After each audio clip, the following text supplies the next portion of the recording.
ಇವತ್ತು ಇಡೀ ರಾಷ್ಟ್ರ ರಾಜಧಾನಿಯತ್ತ ತಿರುಗಿ ನೋಡ್ತಾ ಇದೆ. ಒಂದು ಕಡೆ ಕೇಜ್ರಿವಾಲ್ ಮತ್ತೊಂದು ಸಲ ಅಧಿಕಾರಕ್ಕೆ ಹಿಡಿತಾರ ಅಥವಾ ಬಿಜೆಪಿ 27 ವರ್ಷಗಳ ನಂತರ ಅಧಿಕಾರದ ಗದ್ದುಗೆ ಏರುತ್ತಾ ಅನ್ನೋದು ಸದ್ಯಕ್ಕಿರೋ ಇಂಟ್ರೆಸ್ಟಿಂಗ್ ವಿಷಯ. ಇದೆಲ್ಲದರ ಮಧ್ಯೆ ಕಾಂಗ್ರೆಸ್ ಇಲ್ಲಿ ಪ್ರಮುಖವಾಗಿ ಎಷ್ಟು ಮತಗಳನ್ನ ಪಡ್ಕೊಳ್ಳುತ್ತೆ, ಎಷ್ಟು ಮತಗಳನ್ನ ಒಡೆಯುತ್ತೆ, ಕಾಂಗ್ರೆಸ್ ಪರ್ಫಾರ್ಮೆನ್ಸ್ ಬಿಜೆಪಿಗೆ ಲಾಭ ಆಗತ್ತಾ ಅನ್ನೋದು ಪ್ರಶ್ನೆ. ರಾಷ್ಟ್ರ ರಾಜಧಾನಿಯ ಹೈ ವೋಲ್ಟೇಜ್ ರಿಸಲ್ಟ್ಗೆ ಕ್ಷಣಗಣನೆ ಆರಂಭ ಆಗಿದೆ. 8 ಗಂಟೆಗೆ ವೋಟ್ನ ಕೌಂಟ್ ಮಾಡೋದು ಶುರುವಾಗುತ್ತೆ. ಈ ಬಾರಿಯ ರಾಷ್ಟ್ರ ರಾಜಧಾನಿಯ ಜನ ಏನ್ ಹೇಳ್ತಾ ಇದ್ದಾರೆ, ಹಲವಾರು ಇಶ್ಯೂಗಳಿವೆ. ಆದ್ರೆ ಬಿಜೆಪಿ ಈ ಬಾರಿ ಕೆಲಸ ಮಾಡಿದ್ಯಾ? ನಿಮ್ಮೆಲ್ಲರಿಗೂ ನೆನಪಿದ್ರೆ ಜನವರಿ ಮಧ್ಯದವರೆಗೆ ಕೇಜ್ರಿವಾಲ್ ಆಪ್ ಮುನ್ನುಕೊಂಡು ಹೋಗ್ತಾ ಇದ್ದಾರೆ. ಬಿಜೆಪಿಯಲ್ಲಿ ಒಳಜಗಳ ಇದೆ, ಸರಿಯಾಗಿ ಪ್ಲಾನ್ ಮಾಡ್ಕೊಳ್ತಾ ಇಲ್ಲ, ಅಭ್ಯರ್ಥಿಗಳ ಆಯ್ಕೆ ಇಲ್ಲ, ಹೀಗೆ ಹಲವಾರು ಪ್ರಶ್ನೆಗಳು, ಹಲವಾರು ಸಮಸ್ಯೆಗಳು ಬಿಜೆಪಿಯಲ್ಲಿ ಕಂಡು ಬರ್ತಾ ಇತ್ತು ಅಂತ ಜನ ಹೇಳ್ತಾ ಇದ್ರು.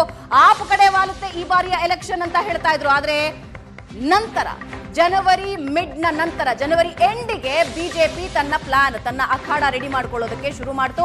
ಅದಾದ ಮೇಲೆ ಆಪ್ ಸರಣಿಯಾಗಿ ಆರೋಪಗಳನ್ನ ಮಾಡ್ತಾ ಹೋಯ್ತು. ಅದರಲ್ಲಿ ಜಲವಿವಾದ, ವಿಷ ಬೆರೆಸಿ ಕಳಿಸ್ತಾ ಇದ್ದಾರೆ ಅಂತ ಹೇಳೋದಕ್ಕೆ ಶುರು ಮಾಡ್ತು. ಇದರ ಜೊತೆಗೆ ಯಾರ್ಯಾರ ಪರವಾಗಿದ್ದಾರೆ ಅನ್ನೋ ಲಾಭಿಯೂ ಕೂಡ ಶುರುವಾಯಿತು. ಆದ್ರೆ ವೋಟ್ ಯಾರಿಗೆ ಮಾಡಿದ್ದಾರೆ ಅನ್ನೋದು ಸದ್ಯಕ್ಕಿರೋ ಕುತೂಹಲ.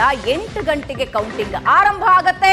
ಅದರ ಕ್ಷಣದ ಅಪ್ಡೇಟ್ಸ್ ಅನ್ನ ಏಷ್ಯಾನೆಟ್ ಸುವರ್ಣ ನ್ಯೂಸ್ ನಿಮ್ಮ ಮನೆಯವರೆಗೆ ತಲುಪಿಸ್ತಾ ಇದೆ. ರಾಷ್ಟ್ರ ರಾಜಧಾನಿಯ ಗದ್ದುಗೆ ಹಾಟ್ ಸೀಟ್.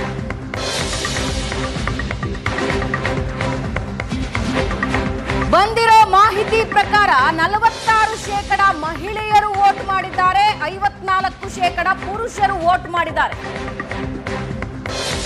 ಬೇರೆ ಬೇರೆ ಸ್ತರಗಳಲ್ಲಿ ಇದರ ಕ್ಯಾಲ್ಕುಲೇಷನ್ಸ್ ನಡೀತಾ ಇದೆ.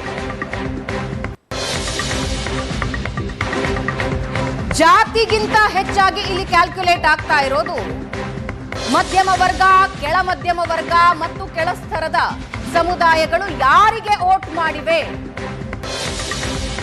ಕಳೆದ ಬಾರಿಯ ವಿಧಾನಸಭಾ ಎಲೆಕ್ಷನ್ ವರೆಗೆ ಗ್ಯಾರಂಟಿ ಅನ್ನೋದು ಆಪ್ ಪಾಲಿಗೆ ಒಂದು ಅತಿ ದೊಡ್ಡ ಅಸ್ತ್ರ. ಅದರ ರಿಸಲ್ಟ್ ಅನ್ನ ಕೂಡ ನೀವು ನೋಡಿದ್ದೀರಾ. ಆದ್ರೆ ಈ ಬಾರಿ ಗ್ಯಾರಂಟಿ ಅನ್ನೋದು ಬೇರೆ ಪಕ್ಷಗಳಿಗೆ ಇಶ್ಯೂನೇ ಅಲ್ಲ.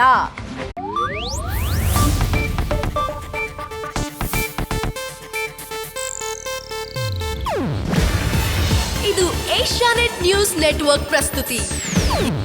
ನೀವು ನೋಡ್ತಿದ್ದೀರಾ ಏಷ್ಯಾನೆಟ್ ಸುವರ್ಣ ನ್ಯೂಸ್.